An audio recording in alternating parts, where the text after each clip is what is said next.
Welcome back, everyone. Ready to dig into some more fascinating finds? Today, we're diving into the secret life of plants. Oh, yeah, I've heard of this one. It's the book that claims plants can, read your mind right. That's the one. Now, I know what you're thinking. Mind-reading plants. Sounds a little far-fetched, even for a deep dive. Just a tad. But hey, I'm always up for a good mystery, especially one involving the natural world. Me too. And that's what makes this deep dive so intriguing. We're dealing with a book that throws out some really wild ideas, so we're going to unpack the science, or at least the theories, behind it all. Right, because even if it sounds crazy on the surface, there might be something to learn here. Exactly. So let's jump right in. The secret life of plants kicks off with this concept called the Backster effect, named after, get this, a lie detection expert, Cleve Backster. Not exactly who you'd expect to be pioneering plant research. A lie detector expert, with polygraphs and everything. Yep, Baxter was the real deal. He hooked up a plant to a polygraph. Like you do, probably thinking, let's see if this thing even registers.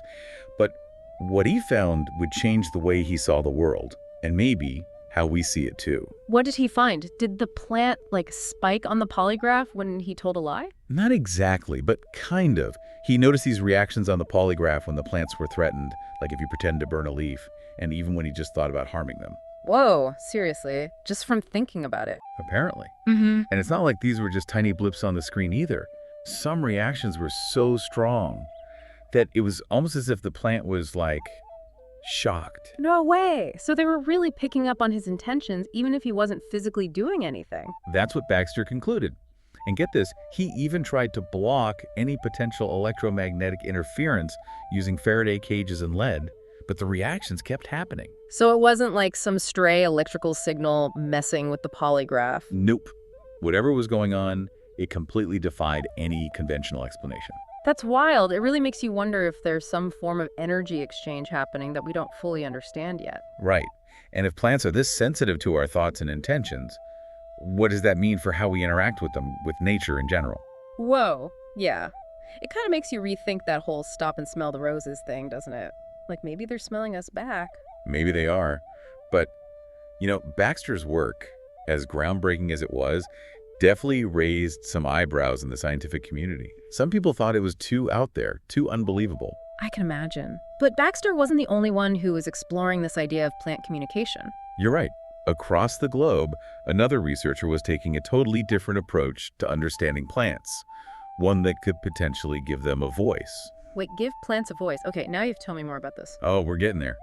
Get ready to meet Dr. Ken Hashimoto, a lie detection expert from Japan who took a page from both Western science and Eastern medicine. Okay, now this is getting interesting. A lie detection expert using what? Acupuncture on plants? You're catching on quick. So instead of strapping plants to polygraphs, Hashimoto used acupuncture needles. Okay, now that sounds way more zen. Right. But get this, he wasn't just measuring their responses, he believed he could actually translate those electrical impulses into audible sounds. Hold on. He was basically giving plants a voice. Now that's something I've got to hear. Yeah. So what did these plant voices sound like? Were they like whispering secrets of the universe? That's the thing. The book doesn't really go into detail about what the sounds were like or if they meant anything specific, but it definitely gets you thinking, right? What if we've just been listening to plants the wrong way all along? Seriously. It's like, what if they've been trying to tell us stuff this whole time and we just haven't been tuned in? Exactly. And it makes you wonder about all the other subtle ways plants might be picking up on their surroundings. Like, what about music? Could something as simple as music actually impact how a plant grows? That's actually a great question, and it's something the secret life of plants explores too. Right. Because we all know music can affect our moods, our energy. Like, certain songs can totally pump you up or chill you out. Totally. So maybe it's not so crazy to think that plants could be vibing with sound waves too. And there's actually a whole bunch of research on this. Remember Dorothy Redolak's experiment? Yeah, with the plants and the different types of music. That was wild. It's the classic example. She found that plants absolutely thrived when they were listening to classical music, but when they were exposed to rock music, forget about it. They practically shriveled up. Poor plants. They definitely had a type, huh? Right. It's like they had a musical preference. But seriously, what's the science behind that? How could music possibly affect the way a plant grows? Well, it gets kind of complex, but essentially it has to do with energy and vibrations. The book mentions this guy, Georges Lakhovsky, who believed that all living cells, including those in plants, are like tiny little electromagnetic Like radiators. they're sending out their own little radio waves. Exactly. They're constantly emitting and absorbing energy, and Lakhovsky thought that different frequencies could either mess with or boost those vibrations. So some frequencies, like certain types of music, could be giving plants good vibes, while others are basically noise pollution. That's the idea. And while it's still a pretty controversial theory, it could explain why relaxed plants were such big fans of Mozart, but not so much Led Zeppelin. I mean, I get it. Some days you're all about that classical vibe. Some days you just gotta rock out. Right. And who knows, maybe plants feel the same way. Now, if music can affect plants, I gotta wonder about all the other subtle energies in the environment. Did the book ever explore that? Oh, absolutely. The Secret Life of Plants gets into some pretty ancient practices that suggest plants are way more tuned in to their surroundings than we might give them credit for. Like what? Well, for example, it talks about Paracelsus, this super famous alchemist and physician who believed that the position of the planets could actually influence the energy of water. Wait, are you saying that astrology could affect the water we drink, the water that nourishes plants? That was Paracelsus's jam. He'd even collect dew under specific planetary alignments because he was convinced it had, like, special healing properties. Okay, that's next level. But it definitely makes you think, what if there are all these unseen energies influencing life on Earth and we're just starting to scratch the surface? Right. It's like we tend to think of plants as being pretty passive, just kind of chilling there. But what if they're actually picking up on way more than we realize? It's mind-blowing when you really think about it.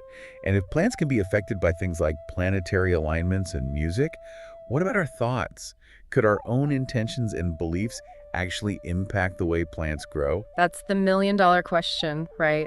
And it's the one that The Secret Life of Plants really dives headfirst into. Okay, I'm on the edge of my seat. Tell me everything. Get ready, because this is where things get really wild. The book talks about these experiments by George and Marjorie de la Warr, who are working with something called radionics. Radionics sounds intense. What is that? So imagine trying to influence the growth of a plant, but instead of using like fertilizer or water, you're using a device that's supposed to focus specific energy patterns towards it. It's like giving the plant a targeted energy boost. Exactly. And what happened? Did it actually work?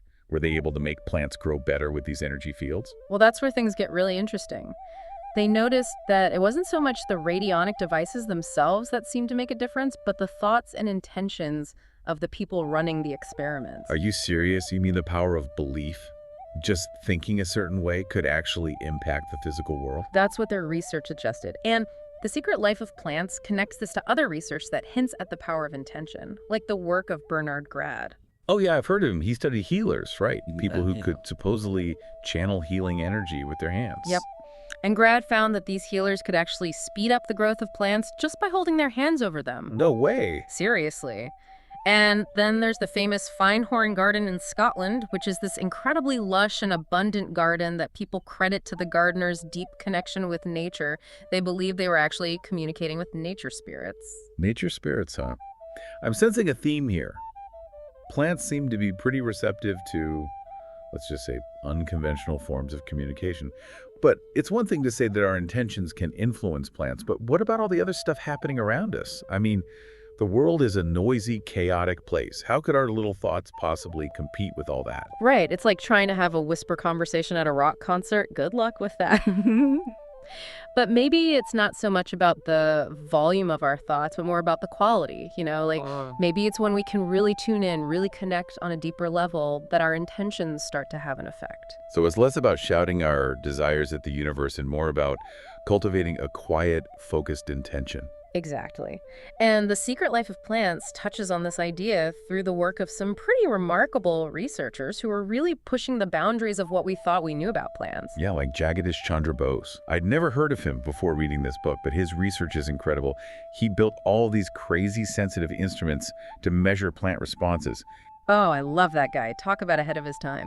He was convinced that plants were way more complex and responsive than anyone gave them credit for, and his experiments really backed that up. Right, like he even documented this thing called a death spasm in plants that happened right as they were, well, dying. It's kind of creepy, but also super fascinating because it suggests that plants experience death in a much more dynamic way than we might assume. Totally. And it really makes you wonder about the whole spectrum of experiences plants might be having that we're just completely oblivious to. It's like we're constantly underestimating the natural world. Right. Like we put plants in this box of passive and unfeeling, but what if they're actually experiencing life in ways we can't even fathom? It's mind-blowing. And speaking of minds that were blown wide open, what about Luther Burbank? That guy was a legend. The sheer number of new plant varieties he created is astounding. Oh yeah, the Wizard of Horticulture. He was like a plant whisperer. Burbank just had this intuitive understanding of how plants worked, and he claimed he could actually speed up evolution, like create new varieties in a fraction of the time it would normally take. Yeah, his results were off the charts. But what's interesting is that his approach to plant breeding was deeply rooted in this sense of respect and connection with nature. Totally. It wasn't just about manipulating plants to get what he wanted. It was about working with them, understanding their needs, and tapping into their inherent potential. Which is a stark contrast to how industrial agriculture operates, It's all about maximizing yield, often at the expense of the environment and the long-term health of the soil. Absolutely. And The Secret Life of Plants actually talks about this, how our reliance on chemical fertilizers and pesticides might be throwing things out of whack. Yeah, they highlight the work of Sir Albert Howard, who was a huge advocate for organic farming. He saw firsthand the damage that chemical-dependent agriculture was doing, and he was like, guys, we need to work with nature, not against it. He was a man ahead of his time, for sure. Right. And it's kind of sad that it's taken us this long to start really listening. Well, better late than never, right? I mean, it does seem like there's a growing awareness of the importance of sustainable practices, of finding ways to live in harmony with the natural world. Yeah, and maybe part of that shift is recognizing that plants aren't just these passive resources to be exploited. They're living beings with their own intelligence and agency. It's about seeing the world as this interconnected web of life, right? Yeah. Recognizing that our actions have ripple effects and that we're all in this together, plants, animals, humans, the whole shebang. Exactly. And who knows, maybe as we start to shift our perspective, as we open ourselves to the possibility that there's more to plants than meets the eye, we'll unlock a whole new level of understanding about ourselves and the universe we inhabit. It's a pretty amazing thought, right? That this one book, The Secret Life of Plants, can open up so many questions, so many possibilities. And while we may not have all the answers, I think this deep dive has definitely given us plenty to ponder. So the next time you walk past a plant, maybe take a moment to really see it, to appreciate its quiet wisdom, and maybe, just maybe, you'll catch a glimpse of its secret life unfolding. Until next time, keep exploring.